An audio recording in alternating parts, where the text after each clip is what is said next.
All right, Cynthia, I think we're ready when you are.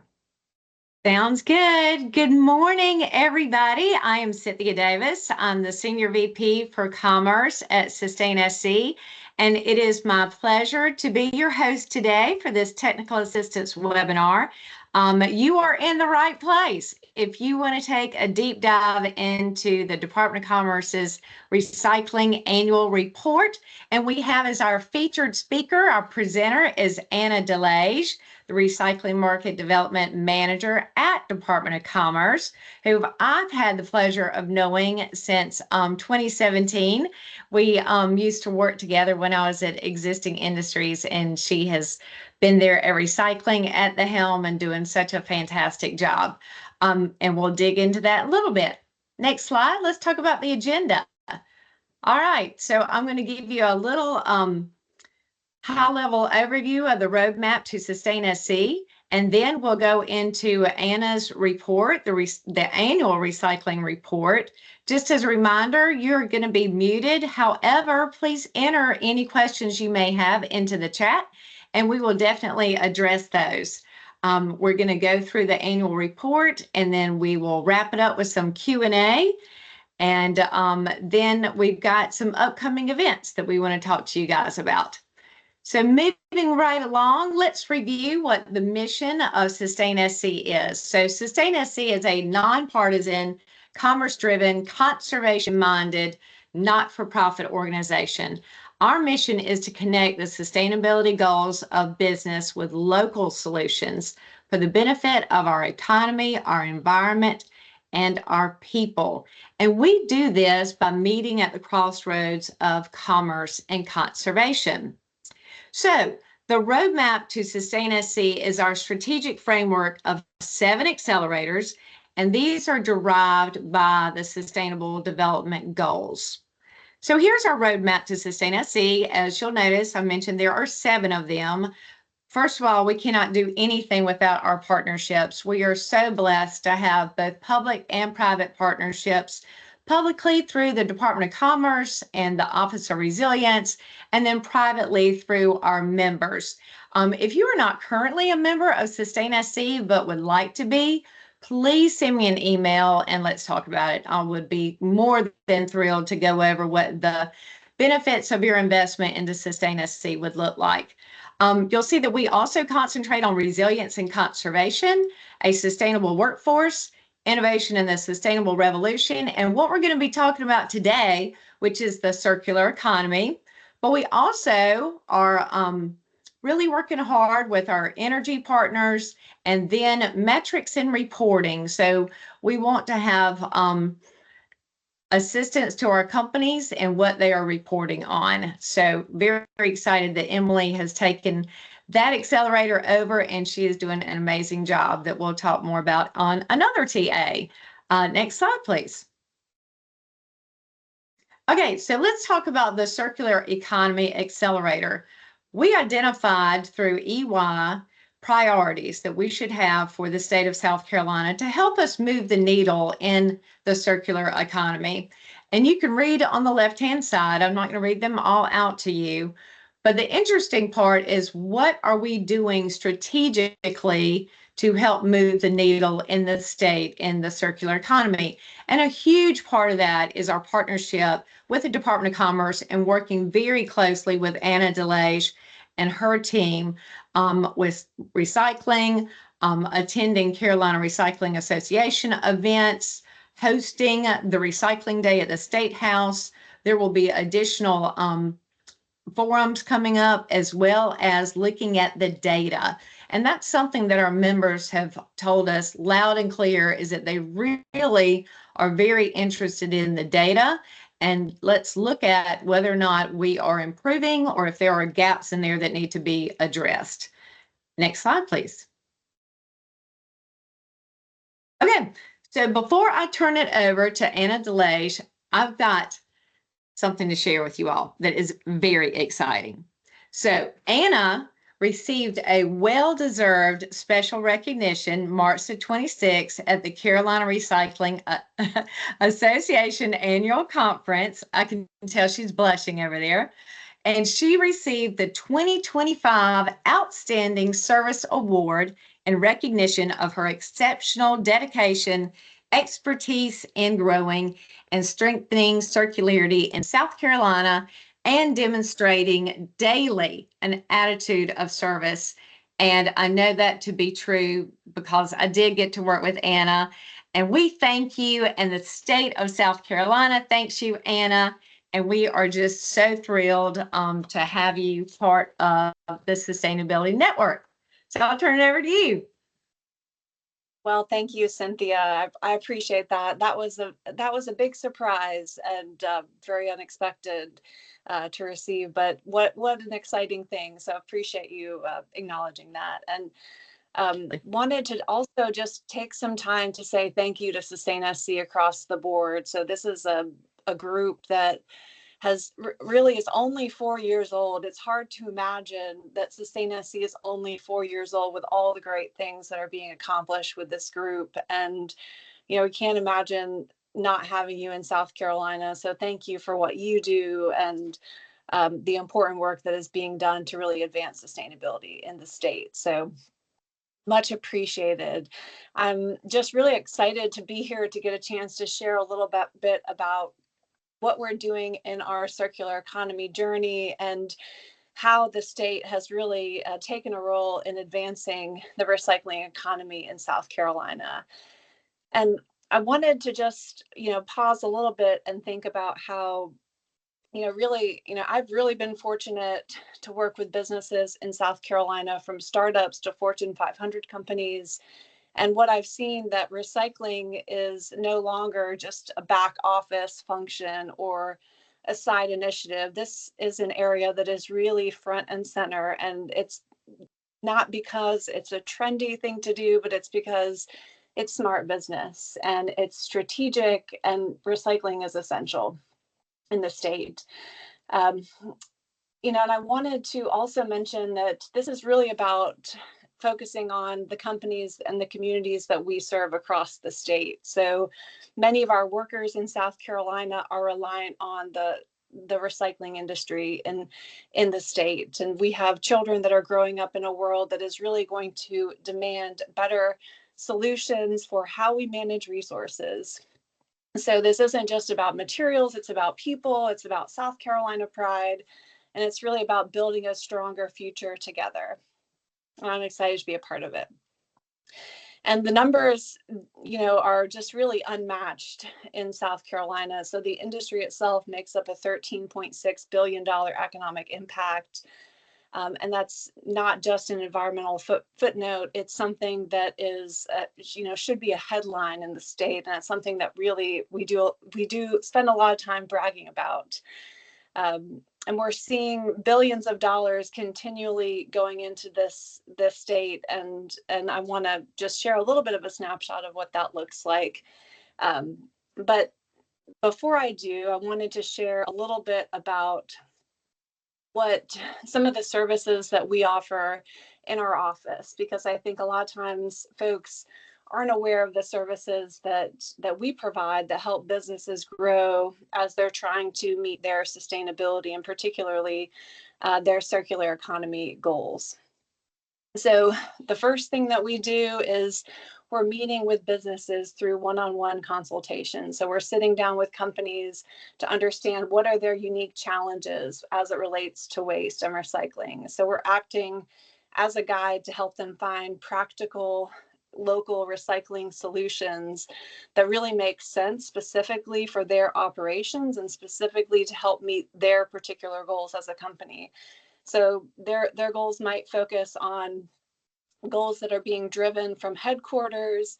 They might be focused primarily on cost reduction. Depending on, what the priorities of the company, and they might be a variety of different priorities. We really look at each individual case with that individual care and consultation. We also connect businesses. So we're proud to say that South Carolina is we have one of the strongest networks of recycling companies and partners in the country. And if a company is looking for a particular connection to meet a particular need, we help them find that right match. We also convene meetings and build connections. So particularly, we are really focused on building that network, particularly through business to business matchmaking events. So we bring together companies that generate recycled materials with companies that can give them a new life. And in fact, this fall, we're partnering with Sustain SC and our supplier team to host the third annual sustainability matchmaker event at the October symposium. And in fact, our supplier team just completed 2 matchmaking events with Redwood Materials last month and has an event with Scout Motors that is just a few weeks away that is sold out over 250 suppliers. So this is an economic engine that we continue to move forward. And on that note, we also help accelerate change. So as we actively support new companies and expansions in the green economy so that when companies are choosing South Carolina, they're choosing us as the home and headquarters of American innovation, as it relates to making those connections, whether that is through advanced energy, circular economy, all the components that are really important to the people in this room. So whether we're working with startups or an industry leader, we help connect the tools that are needed, the technical data, and the introductions really to help them be successful in the state. And then we measure that, and we're going to talk about that today. So we're tracking the numbers. So that's jobs created, capital investment, that is, markets that have been developed, and, we measure that impact because that helps us amplify the work that we're trying to do all across the state of South Carolina. So next slide. So in The March, legacy of recycling in South Carolina is strong and resilient. When you recycle, you grow as a person, business, and community. We have a long history in our state of companies transforming recycled materials into innovative products that build a sustainable legacy, creating jobs and preserving natural beauty from the mountains to the shore. When you support the recycling economy, you keep South Carolina one of the best places to live, work, and play for generations to come. We are here to connect you to recycling resources across the state.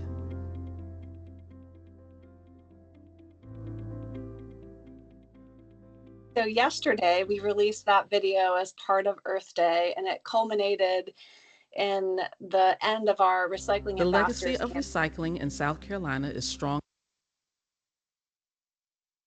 So our ambassadors campaign ran for the last 8 weeks, and it was a way really to highlight some of South Carolina's boldest industry voices and really inspire others to rethink how we're handling waste, how we're embracing innovation, and really leading with innovation. And it wasn't just a celebration with representatives of the industry like Hunter Renfro and Green Energy Biofuels, Joe Renwick, the Lieutenant Governor, just some incredible ambassadors showcasing their commitment to what we do all across the state. But it was also a call to action really to raise awareness about the importance of recycling and business and industry in South Carolina. So wanted to also mention, big thank you to Sustain SC for helping to amplify that call to action. So they've been incredible partners in sharing those ambassadors. And if you haven't gotten a chance to check out some of those ambassadors, I would encourage you to take a look at our social feed and continue to like and share the video, and really start to build momentum with supporting these efforts across the state. So thank you for that. And this is a snapshot of our recycling infrastructure. So if you think about our infrastructure in South Carolina, at the Carolina Recycling Association, someone said we are the honeypot of end markets for recyclables. So whether it's steel, aluminum, plastics, textiles, or batteries, South Carolina is not just watching and waiting on the circular economy to happen. I think that you could say we're really driving that story. So our steel mills and aluminum rollers, for example, demand over 90% recycled content. Our plastics recyclers are turning bottles into t-shirts and automotive interiors and fibers and even new bottles. Our textile recyclers are turning blue jeans into sound dampening materials for vehicles. And even our battery recycling sector, which if you looked at that number 2 years ago, or well, 3 years ago, would have been zero. And now we've grown to 4 battery recyclers in the state, and it's really been drawing national attention with these major investments and really being a part of the battery belt all across the country for lithium-ion battery recovery. So we're not just recycling materials, we're really reinventing industries. So let's take a look at the next slide.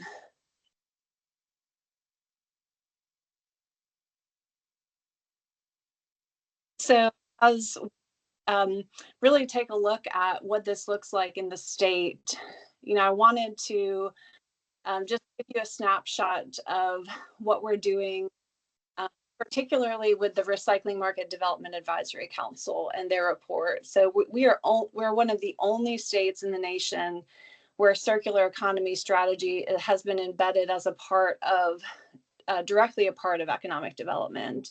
And part of the reason is because of this particular council. So the council really supports the economic growth of the recycling industry. So they're helping to build markets and increase material recovery, and then also promote the recycling value chain. So it's a 14-member governor-appointed council, and they're advising on the industry, and they also put together this report every year, which is released March 15th, that really highlights what is it's almost like a snapshot in time for what's happening with the state of recycling. And so I think what sets this group apart in particular is they have just strong industry knowledge and a ton of experience in this space. And they're always looking for ways how we can really advance the state and make it better in this space. So with that, let's go ahead and go to the next slide. So this is, and we'll switch over to the annual report. So I wanted to mention, as Emily is swapping over to the actual report itself, that Ashley June in our office just transitioned to our supplier team, which we're so excited for her.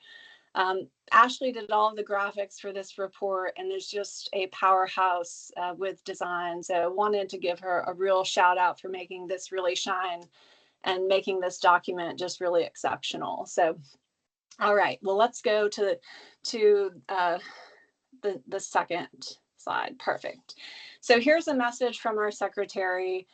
And obviously you can't read it because it's a little bit small, but you'll definitely get a copy of it afterwards. But I think, his message is really clear to us that South Carolina is open for business and we're open for innovation. So one of the things we mentioned here is the investments from last year. So we saw over $8 billion of capital investment in all industries across the board, with over 5,500 new jobs in the state of South Carolina. So a few of those recycling specific projects would be Princeton New Energy, who's a lithium-ion battery recycler that broke ground in Chester County, and DCC Metals. They opened up their 7th location in Dillon County. All right, next slide. And we can go on to the next. So this is just a snapshot of our members individually. So I might have mentioned, so we have representation from paper, plastics, metals, glass. So Morgan Crops has been added recently with Redwood Materials as the commerce representative. Next slide.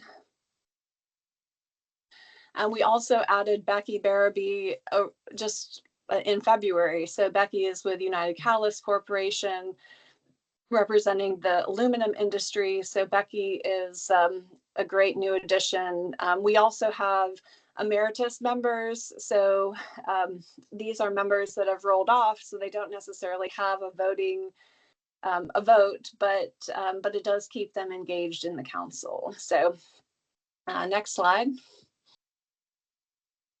So one of the pieces that we put together is a list of recommendations that go to the governor's office. So these are vetted particularly going to the governor on, how the council is really aligning themselves. And so one of the things we also track, which I guess it's really tracked through the Department of Environmental Services, is the recycling rate. So our recycling rate actually went up this year by 1.2%. So really, it's hovered around 20, to 23% over the last really 5 years. And I think one of the challenges there is that we don't necessarily capture data for businesses. So all municipalities are required, all 46 counties are required to give a very detailed report on what's happening with their individual commodities that are coming in through their services. And that report, which DES puts together, is incredibly robust, but then also includes a voluntary section for business reporting. So that voluntary section can go up some years or go down some years based on whether or not they have good data with specific companies. But I think that the opportunity there is to see if we can really kind of take that next tier of processing, where we're maybe not asking every single individual company how they're generating material, but really looking at our largest players, or even working with our material recovery facilities or our processors to get better data. So that's an opportunity there. Next slide. So if we look at the performance of the recycling sector, you can see in the last 5 years, the recycling industry has had a $6.63 billion of capital investment, with almost 5,000 jobs created, and that represents 37 new or existing businesses that have expanded. So in 2024 specifically, we had 164 new jobs, $45 million of investment, and 4 companies represented, and that's new or existing. Next slide. And we continue to grow just really across all different streams. And, a few highlights here as we look at things like paper, metals, plastics, glass, and organics and tires. We've been spending a lot of time thinking about tires over the course of the last 5 years, I would say. But, particularly if we look at the industry as a whole, so in South Carolina, what makes us unique is that we're really modernizing how steel is made with electric arc furnaces. And this is a technology that the European Union, which wishes they have more EAFs to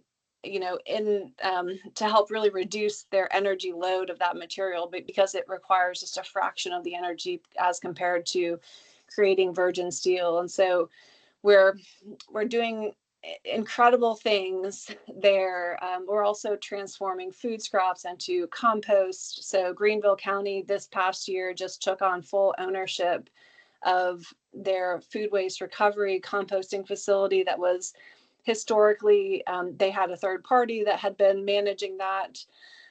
Lexington County just put out a bid that was finalized for their wood waste operation. So that's going to take effect in May next month, with the ability to potentially expand to food waste as well. And then we've also had challenges. So Glassworks, for example, in Beaufort ceased operations this year. And so that just is a reminder that we need to continually be thinking about improvement and opportunity. So next slide.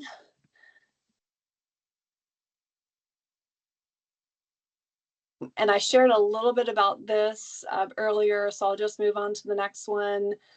And this is just a snapshot where we were able to highlight a few of the activities that have really helped support the industry across the board. So Recycling Day at the State House, which, as we heard earlier, was in partnership with the Carolina Recycling Association and Sustain SC. So we had 43 legislators and 64 industry leaders attend and participate, and it's just a great opportunity for collaboration. We also celebrated the opening of Continental Tire's Retread Center, and then we also advanced a lot of just phenomenal work with stakeholders, and particularly with companies at the Plastics Expo. So typically, Commerce will have a booth at different trade shows across the country. The Plastics Expo is the largest plastics show every 3 years in Orlando, Florida. So we had a booth of 3 recycling companies and a bioresin manufacturer represented. So smaller businesses that might not have been able to be at the show on their own were able to participate. And as a result of that, that bioresin manufacturer will also be presenting at the Sustainability Leadership Institute next month as part of their circularity session. So that's pretty exciting. We also convened 4 sessions of the Carolinas Plastics Recycling Roadshow and launched a battery circularity working group at the Battery Symposium. So lots of exciting things happening. And I think, one of the things that's also unique is that we've been taking, in the past, when I first started, we would always have our council meetings in the Palmetto Room in our office. And over the last 5 years, we said we really need to get around the region and then make sure that we're providing tours to the council and also inviting the local legislative delegation. And that has really been a transformational approach to engage local leadership in the conversation around recycling in South Carolina. Next slide. And this is just a snapshot of 2 of the tools that we have at our in our toolkit. So we have, just a great directory of recycling companies across the state that is searchable by commodity. It's searchable by location. We also have a materials exchange, which is really a Facebook marketplace for products, for reuse and for recycling that, is just a really great value add for a particular need and finding the right match. So it's a great service. Next slide. And this is just a layout of where our recyclers are located across the state. So we see that recycling doesn't end at county lines, and certainly the material that is collected from, potentially other states, other counties. And so we've grown the recycling facilities in the state. Now we have 311 facilities statewide. And so this tool just shows that reach of recycling infrastructure across the state. And that's just a little bit more detail. And then so let me just share that, really the goal of RMDAC is to keep advancing recovery and recycling and sustainable materials management, and looking for solutions for carpet, glass, plastic containers, metal, scrap tires, electronics, lithium-ion batteries, textiles, construction demolition. It's a big job. Organics. But this is a group that doesn't just support recycling. We're championing circular economy. We're not just chasing markets, we're helping to build them across the state and really leading in this space. So I think that there is just a lot of excitement. And we're really, at a really great intersection right now where there's a lot of momentum in this space. And we have great infrastructure. Obviously, we would love to continue to build more. But we're seeing great investment and we have the innovation, but we still have a lot of markets that we want to tap into. And so for the materials that we're not capturing, we're still looking for opportunities and solutions to continue to find opportunities for those, like glass, for example. Glass has always been a challenge in the upstate in particular, and everybody wants to recycle glass in the upstate. It's a durable material. We've talked to some partners that want to take that locally, but it's about, again, continuing to really build on that infrastructure and make sure we have an economic model to support it. Organics is a huge opportunity for us. Food is the number one thing that we throw away across the board. And we have particularly Sustain SC companies that would love to have that resource captured so that they can continue to use it as a product that they can take advantage of.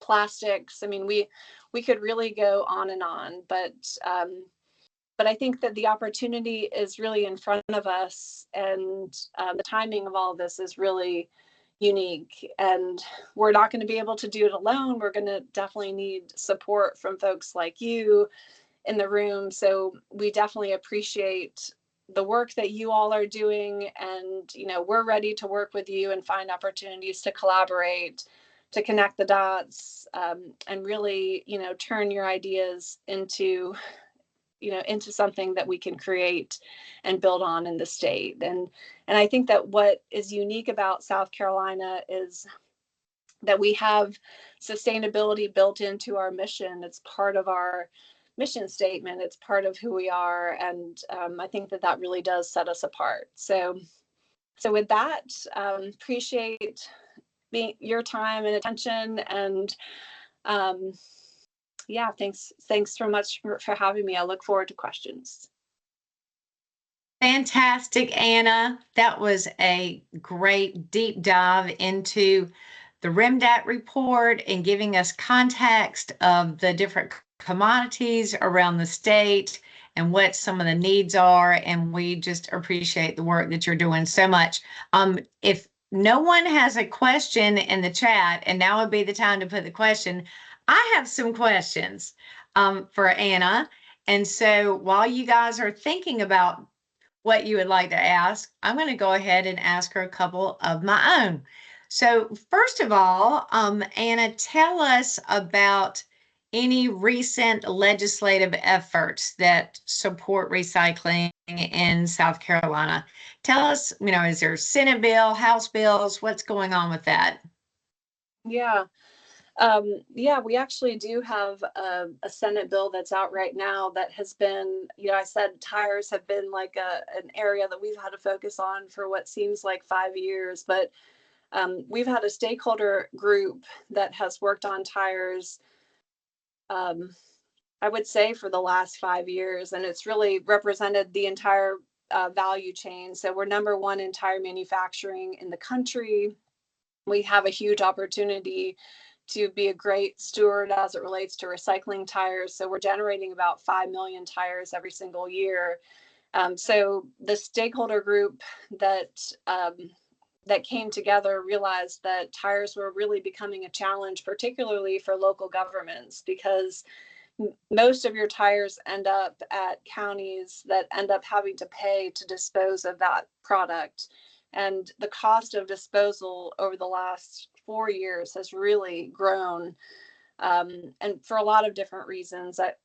For just the cost of fuel, cost of moving product, but then really limited end markets. And in South Carolina, we have a ban for tires going into the landfill because they can have safety issues and stacking that material.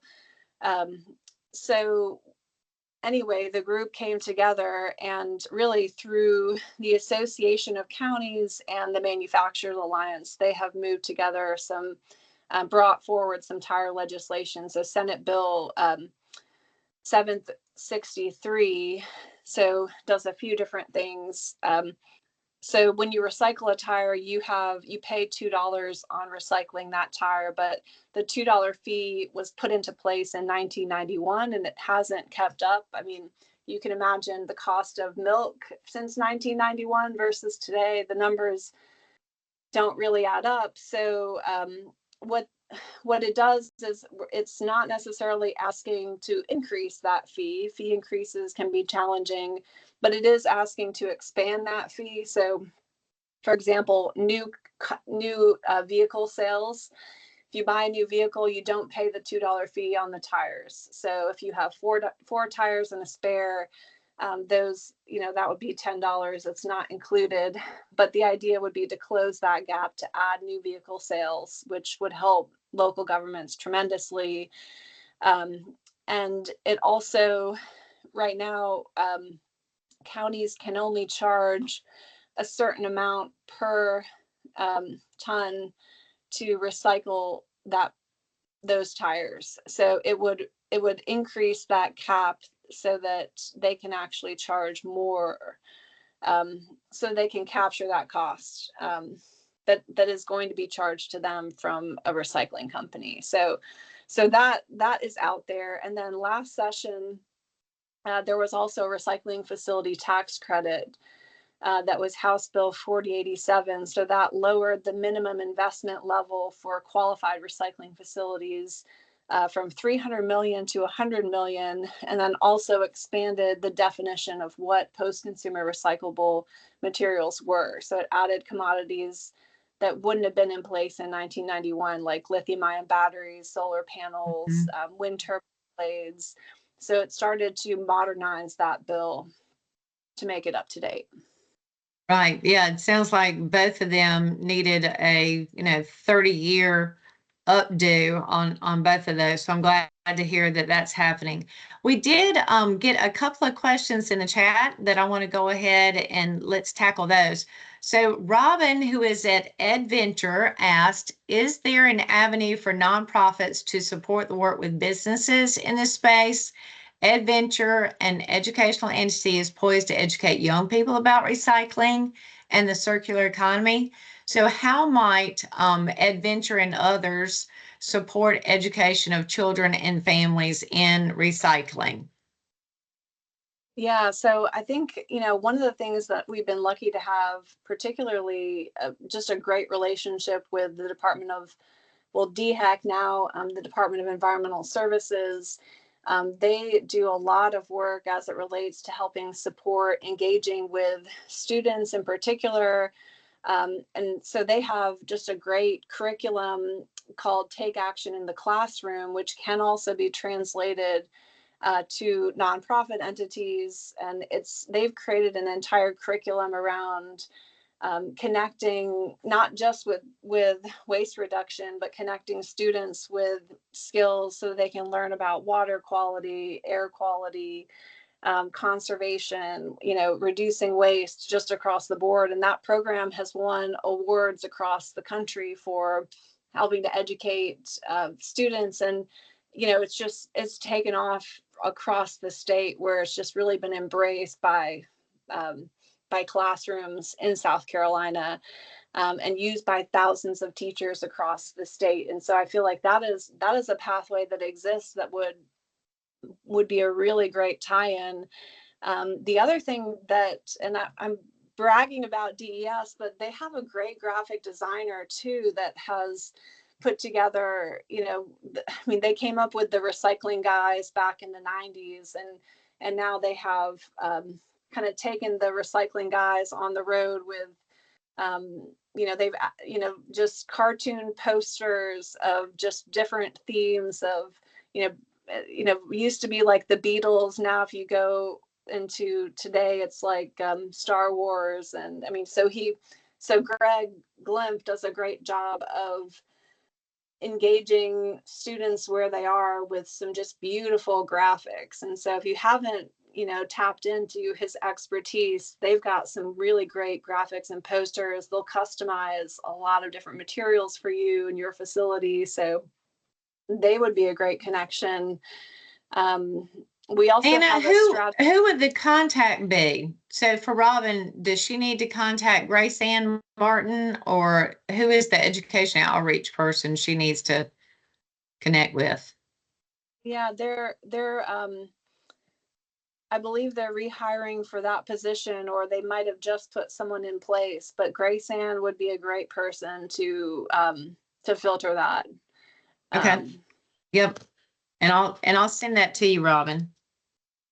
Did you want to say something else? Because we do have another question. Yeah, there's also Green Steps, which is, but that, I guess Green Steps is really focused on schools, particularly, um, so that might be a little bit different. But anyway, that's just to say that there's a lot of really great resources out there for educating. And Yep, DS true. is kind of like that. Yep. DS is a great resource for that. Okay, next question comes from Raymond Hoffman. And Raymond, glad that you're joining us today. I don't recall meeting you before, so we love having new folks join us. His question is, my company is starting to recycle landfills, pulling out materials with value, pre-disposal or post-disposal soil contamination. Are there specifications for what end users would need these materials to be in? How clean for plastics, glass, paper, cardboard? We have specs for aluminum cans. So Anna, it sounds like Raymond needs to hook up with the recycling team at Department of Commerce to go through these. Yes, we definitely need to chat, and we can certainly chat offline about some of those details. You wouldn't be the first company to navigate through this process. So Repower South is in the Low Country, and they have kind of a similar model. So they're separating out all of the material utilizing optics, but they have a one-stop shop for trash and recyclables going into one container, and then they sort everything out after the fact. So they've dealt with a lot of what you're talking about, which is finding end markets for some of those other materials. And so maybe you're not getting a grade A material, maybe you're getting a B or a C. But anyway, we can definitely talk offline about that for sure. Great. Okay. I'm going to go over back to my list of questions. Tell us about what investments are being made to modernize existing recycling facilities. What are you seeing around the state? Yeah. I think that this is an area that we're seeing a lot more activity, because if you can imagine, moving away, the things that you want to automate are things that, might be dangerous. They might be repetitive. How do you start to really think about where automation, could come into play to help support this industry in particular, and data. So a lot of what we're seeing is, adding in automation, particularly for sortation or cleaner sortation.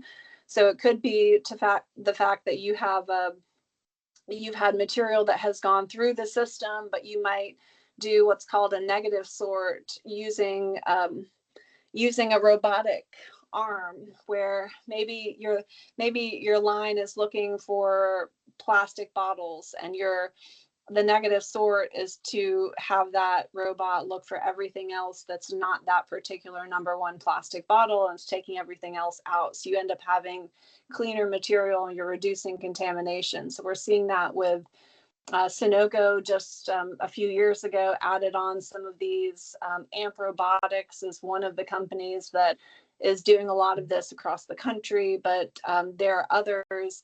What's also interesting is that you can imagine, if you are Coke or Pepsi, you want to know what percentage of your materials are being recycled. And so they can, those visualizations on those robots can identify brands, so that they can start to see, okay, based on different locations, where are those brands being pulled out. And where is their opportunity? So there's a lot. What's interesting about AMP robotics is that if you have one robot that learns something on a sortation line, that information is automatically translated for their entire network. So the learning process, just like AI in general, is just exponential. We're also seeing companies like Sunoco, for example, switched over. They did a project. It's been about 5 or 6 years, but they switched over to 100% recycled content input for their cardboard. So that was being driven through customer demand. So more clients demanding more recycled content. They wanted to be able to deliver on that promise. So Project Horizon was upfitting equipment so that the paper mill could handle 100% recycled cardboard versus in the past, other types of materials. And that is an area where now you have a processor that is demanding 100% recycled material coming into their process. So that's a feedstock. They need that material. So we're seeing those increases in recycled content continue. You also have material recovery facilities like Charleston County, for example. They've put in a lot of optical sorters. So those optical sorters that can identify a particular type of material and then sort that material out. We're seeing a lot more of that investment continue on. We're excited to see that. Yeah, the innovation and the technology, it is really amazing how it continues to grow. And one of the things that you just mentioned was data collection. And I know that, with every sector comes data collection and reporting requirements. And of course, there are challenges that go along with that data collection.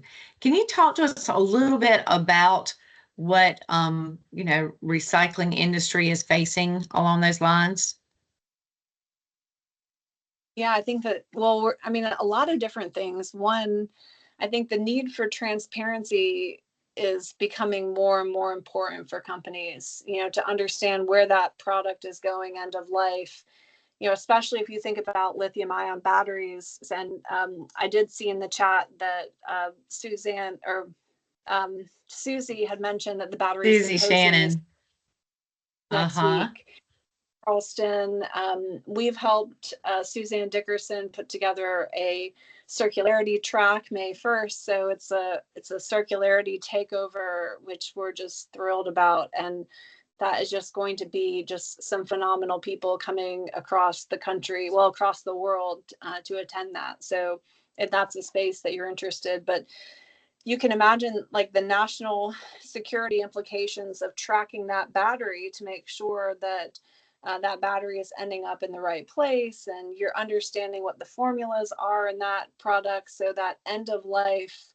In the EU, we're seeing it as battery passport being developed in real time. I mean, that transparency is becoming more and more of interest, and more not only a nice to have but a requirement. So that's something that we're spending a lot of time thinking about. And then I mentioned earlier, just the data collection that we have, like our recycling rate in South Carolina, I feel like looks artificially low. And part of that is because we don't have a requirement to track business recycling as a whole. And what's interesting is in some other states, they do track that material, but they don't necessarily track it business by business. It might be tracked through the material recovery facilities and their processing throughput every year. So I feel like there's better ways where we could capture that data. And I think that's an ongoing discussion that we continue to have with DES. Right. Yeah. Both a challenge and an opportunity for the data collection. And Anna mentioned the battery symposium that's happening next week as part of SE Compete's spring summit. So we have that in the chat for you to click on, check out the agenda and see if you're able to register and buy tickets. And then also she dropped in there the EU battery passport regulation requirements. So another link for you all to check out. I've got one more question before we close it out. And that is, we've been talking about RMDAC and that incredible advisory council that, not only are they representing each one of the commodities, they come to the table, they share best practices. How is RMDAC and those members collaborating with local communities to increase recycling participation rates? Because we know that we don't have a statewide, regulation and requirement for recycling, and that's, as you mentioned, we're at 21% with our recycling rate. So what is RMDAC doing to try to increase recycling in local communities? Yeah, one of the things that we've recognized is that just, we need to share our own message. There's a lot of messaging that's out there, but controlling our own message is important. I think that created the ambassadors campaign. Like, let's show the faces of people and businesses in our communities in South Carolina that their livelihood relies on the fact that we're recycling in South Carolina, that these materials aren't necessarily being picked up on a truck and being driven out of state, that these materials are being processed here. We're making them into end markets and new products. And that storytelling, I think, has been really important for the council.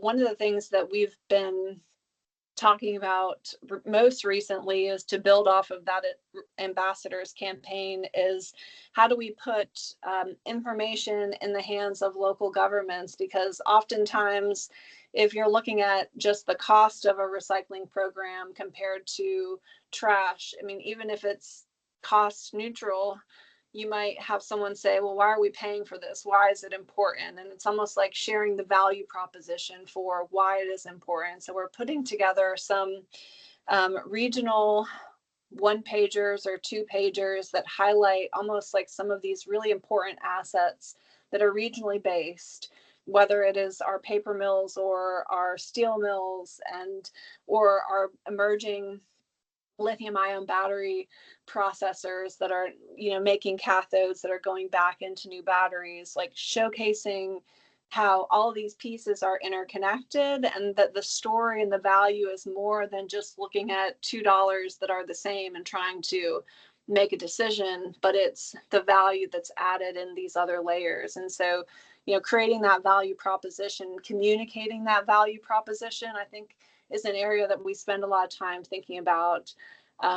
And lithium-ion batteries, I mentioned just a few years ago, became an area of focus for this group. So we've been, really, I think, in conjunction with Suzanne Dickerson, is to try to find pathways to bring the full battery supply chain together in a room and have some challenging conversations around how do we bridge the gap, work together in a non-competitive space so that we can really move the needle forward to help support each other. So that's been a really big area of focus, as well as tires, which we're finally seeing some momentum on.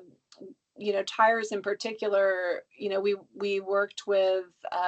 been working with DOT for quite some time on looking at rubber modified asphalt in paving projects, because you can imagine that if you're paving a mile of highway, that's going to take a lot of recycled tires, to absorb. And so just this past June, we were able to get a spec that is under like more of a research and development spec through the DOT in South Carolina that allows for recycled tires to be included on site as a product that can be added into pavement, because oftentimes that rubber is going to provide some give and some flexibility and can extend the life of that road. We see a lot of these roads being paved in Georgia, and we have a similar climate. So what is the opportunity? So DOT did help write a similar modification that can be used by asphalt pavers. And over the course of the last, really throughout the summer of last year and through now, they've had several bids for highway projects, and many of them have offered to utilize that rubberized asphalt paving spec. And I think spec is the wrong word. I think my DOT folks would say, not a spec, don't call it a spec, Yeah, something. a spec, I think they're a proposition. I think the research and development, it's a piece of the pie, but I think spec is the wrong word. Yeah, that's okay. We're looking at, what will be the equivalent. I've heard estimates of 250,000 tires from the projects that have currently been secured will go into roads in South Carolina. New roads. So Yep. That's pretty exciting. So I think, we're trying different ways to connect the dots, and those are a few examples. That's awesome. Thank you. Thank you so much. And thank you guys for your time and attention today. I want to review with you our upcoming events, and please remember that all of our events are listed on our SustainSouthCarolina.org website. You can find them there. You can also register for them. So Friday, our Conservation Summit is coming up. That is a members invitation only event. But in May, we have our Energy Roundtable, our second one, focusing on energy production, which will be in Greenville. We have our next technical assistance webinar will be May the 20th. Yesterday, during the MX.0 manufacturing conference being held today and yesterday in Greenville, we were able to launch, in collaboration with SEMEP, the Sustainability Resource Guide. So very excited about the content of that guide. It's outstanding, and we have a TA coming in about a month on that. And then on May the 22nd, we're going to lean into that Resilience and Conservation Accelerator and host an Economics of Biodiversity and Healthy Workspaces here in Columbia. Next slide, please. And we want to remind everybody to please like, follow, tag, and share Sustain SC on these social media platforms. Next slide. And as always, as we meet each other at the crossroads of commerce and conservation, we could not do anything without working together. And Sustain SC team thanks you. We appreciate so much our friend and our partner, Anna DeLage, in the Department of Commerce, for all the work they're doing and for being our featured presenter today. This is going to be, well, it's already recorded. It will be posted under resources, and the PowerPoint will be shared as well on our website. So we hope everybody has a fantastic day today and hope to see you soon. Bye-bye.